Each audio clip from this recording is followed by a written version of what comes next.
Vous habitez où déjà? C'est les délicieux.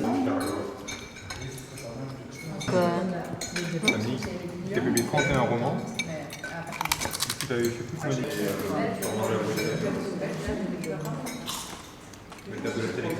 Le thème de l'activité, c'était préparer un repas vietnamien à base de lait de coco et tous les légumes vietnamiens, les petites vermicelles et tout ça.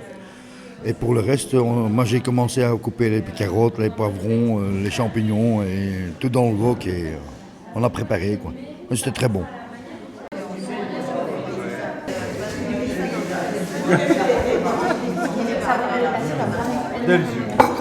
On a cuisiné des nems pour l'entrée, donc avec des pâtes de riz, des vermicelles de haricots mongo, des carottes, des concombres, des cacahuètes. Qu'est-ce qu'il y avait encore dedans? De la salade. C'est ce qu'on peut faire de moins cher, je crois, et de plus festif comme repas, quoi. Parce que la cuisine asiatique, en général, c'est vraiment... Il y a beaucoup de volume, il y a beaucoup de choses, beaucoup de saveurs pour, finalement, un très très petit budget. Il y a beaucoup d'amitiés, des amitiés réelles et profondes qui sont créées dans le groupe et ça se ressent. Parfois, ça se ressent positivement parce que tout le monde met la main à la pâte et tout le monde est enthousiaste et la timidité s'est effacée.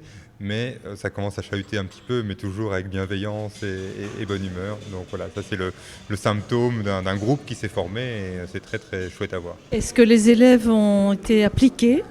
Ils ont été plus que ça, ils ont été vraiment très très coopérants, très intéressés, c'était vraiment très très gai, très très chouette. Moi j'ai adoré cette expérience, d'abord parce que toutes les soirées que j'ai passées dans le cadre du défi alimentation étaient des soirées vraiment très très agréables, mais au-delà de ça, par les rencontres individuelles que nous avons eues avec les gens, il y avait aussi des choses beaucoup plus profondes au niveau humain. Et parfois des cas un peu plus difficiles.